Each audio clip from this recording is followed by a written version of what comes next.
본 영상은 해겔의 철학사 강의 중 중국 철학에 관한 부분을 발췌한 것입니다.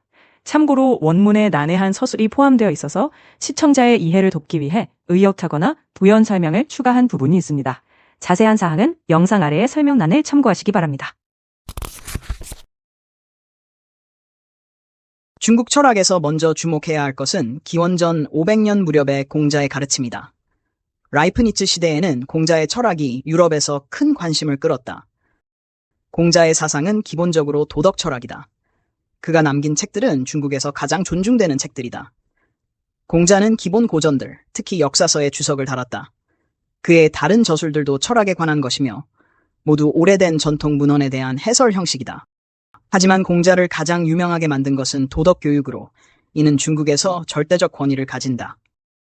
그의 전기는 프랑스 선교사들이 중국의 원전을 번역한 것이다. 이 기록에 따르면 공자는 대략 탈레스와 비슷한 시대의 사람이다.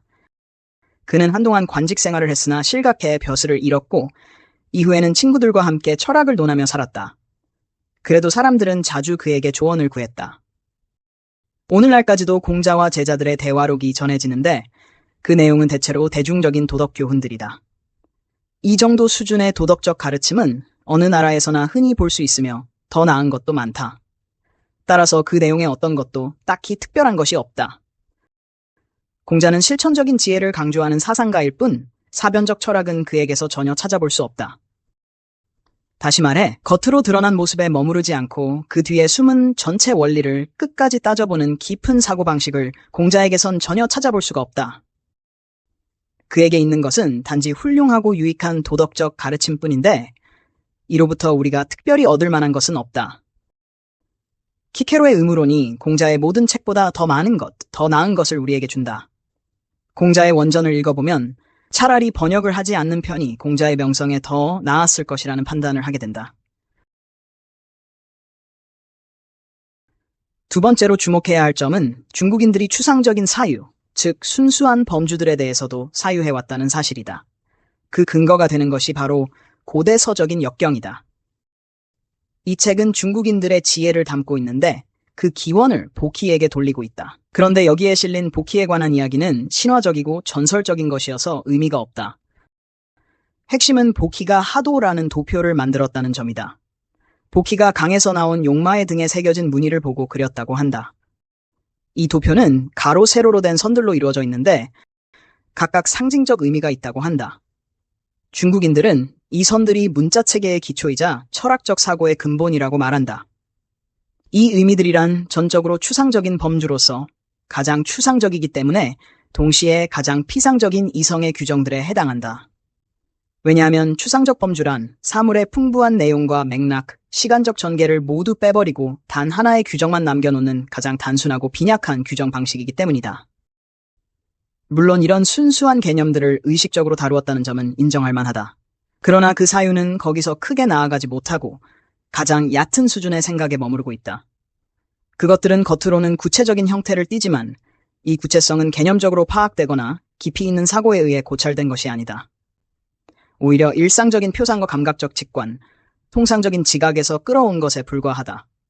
그래서 이런 구체적 원리라는 것들을 살펴보아도 자연이나 정신의 보편적 힘을 제대로 파악한 흔적은 찾을 수 없다.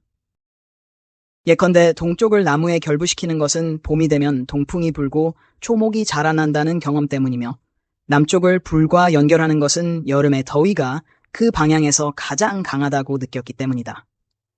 이러한 연결들은 모두 감각적 직관에서 비롯된 것으로 몇몇 관찰들을 모아서 보편 규정으로 만들어 놓은 것일 뿐 정작 보편이 무엇인지 개념적으로 파악한 것은 아니다. 이런 관계들은 어떤 내적 필연성에서 나온 것이 아니라 그저 보고 느끼고 맛본 것들을 그대로 이어붙인 것에 불과하다. 즉 포유류라는 보편적 개념의 정의와 그 필연적 전개에 의해 고래는 포유류라는 결론이 도출되는 경우와는 전혀 다르다는 이야기다. 제대로 파악한 것이 되려면 나무, 동쪽, 봄, 성장 등이 단순한 경험적 연상이 아닌 생명과 생성이라는 개념 자체의 필연적 전개로부터 도출되어야 한다. 구체적인 것은 전체 개념의 체계 내에서 이해되어야지 몇 가지 감각적 우연을 엮어 만든 구성물이어서는 안 된다. 흥미삼아 그 기초를 더 자세히 말하자면 다음과 같다. 두 개의 기본 도형은 가로로 그어진 하나의 선과 가운데가 끊어진 선이다. 첫 번째는 완전한 것, 아버지, 남성, 하나 피타고라스 합파에서처럼 긍정을 나타낸다. 두 번째는 불완전한 것, 어머니, 여성, 둘, 부정을 나타낸다. 이 기호들은 매우 숭상되며 사물의 원리로 여겨진다. 이 기호들은 서로 연결되어 두 개를 한 단위로 만드는데 그 결과 네 개의 도형이 나온다. 큰 양, 작은 양, 작은 큰 음이다. 이 네 가지 도형은 모두 사물이 만들어지기 전의 재료 상태를 뜻한다. 다만 그 재료가 얼마나 충실하게 차 있느냐 혹은 얼마나 덜 차 있느냐의 차이가 있다. 앞의 두 양은 재료가 충분히 갖춰진 상태다. 그 중에서도 첫 번째는 힘이 넘치고 아주 충만한 상태이고 두 번째는 같은 종류의 재료이지만 에너지나 밀도가 조금 약한 상태다. 반대로 뒤의 두 음의 경우는 아직 덜 갖춰진 재료를 뜻한다. 이 역시 완전히 같은 것은 아니어서 첫 번째는 상대적으로 덜 부족한 상태이고 두 번째는 더 약하고 미완성에 가까운 상태다. 이들을 서로 연결해서 세 개를 한 단위로 만드는데 이를 개라고 부른다. 나는 이 개들의 의미가 얼마나 피상적인지를 보여주기 위해 그 뜻을 설명하고자 한다. 첫 번째 개는 양만으로 이루어진 가장 강한 형태이며 중국에서는 이것을 하늘이라고 부른다. 이 하늘은 모든 것을 덮고 모든 자연현상이 그 안에서 일어나는 보편적인 바탕으로 여겨진다. 두 번째 개는 순수한 물, 세 번째는 순수한 불, 네 번째는 천둥, 다섯 번째는 바람, 여섯 번째는 일반적인 물, 일곱 번째는 산, 여덟 번째는 땅이다. 우리는 하늘, 천둥, 바람, 산을 동일한 수준의 항목으로 배열하지 않을 것이다. 왜냐하면 하늘은 산, 바람, 천둥과 함께 나열될 수 있는 하나의 자연 현상이 아니라 그것들이 존재하고 일어날 수 있게 하는 보편적인 바탕이기 때문이다. 산은 그 안에 놓인 구조이고 바람은 그 안에서 일어나는 과정이며 천둥은 특정 조건에서 발생하는 사건이다. 이런 서로 다른 위상을 구분하지 않고 모두를 같은 수준의 원리로 배열하는 것은 개념적 설명이 아니라 직관적, 상징적 나열에 머무르는 것이다. 아무튼 이 절대적 하나와 둘이라는 추상적인 개념에서 만물의 기원을 철학적으로 끌어내려는 듯한 시도가 보인다. 그러나 이는 상징이라는 것이 지닌 장점에서 비롯된 것일 뿐이다. 모든 상징은 어떤 개념을 암시하면서 그 개념이 깊은 뜻을 지닌 것처럼 보이게 만들기 때문이다. 그래서 처음에는 그럴듯한 사유로 시작하지만 곧바로 산 같은 걸로 내려가면서 철학적 사유는 즉시 끝나버리고 만다. 서경에도 중국의 지혜에 관한 장이 있으며 그 안에는 만물을 구성하는 5 원소가 등장한다. 불, 물, 나무, 금속, 흙이 그것이다.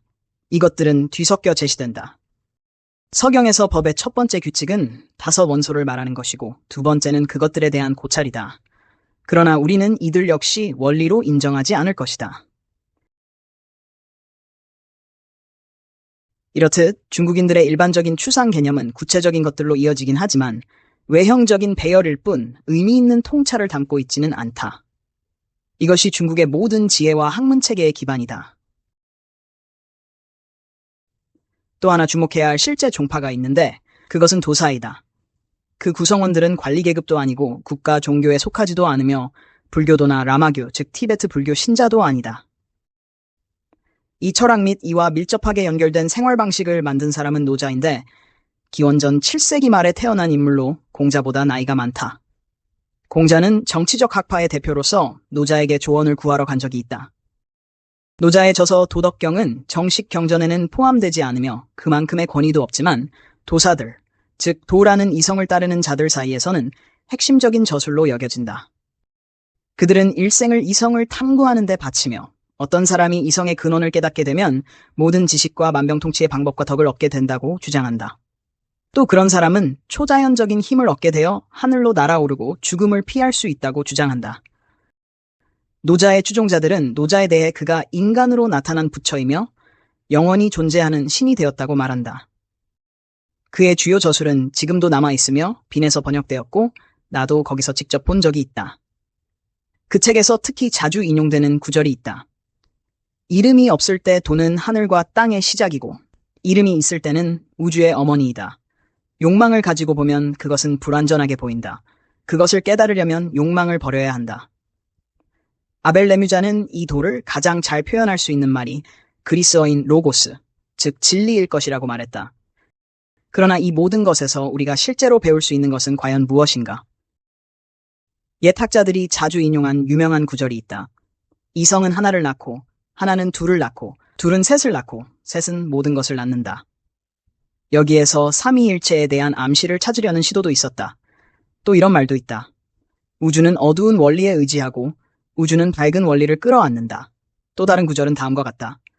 바라보아도 보이지 않는 그것을 이라하고 들어도 들리지 않는 그것을 희라하며 손으로 찾으려 해도 닿지 않는 그것을 미라한다.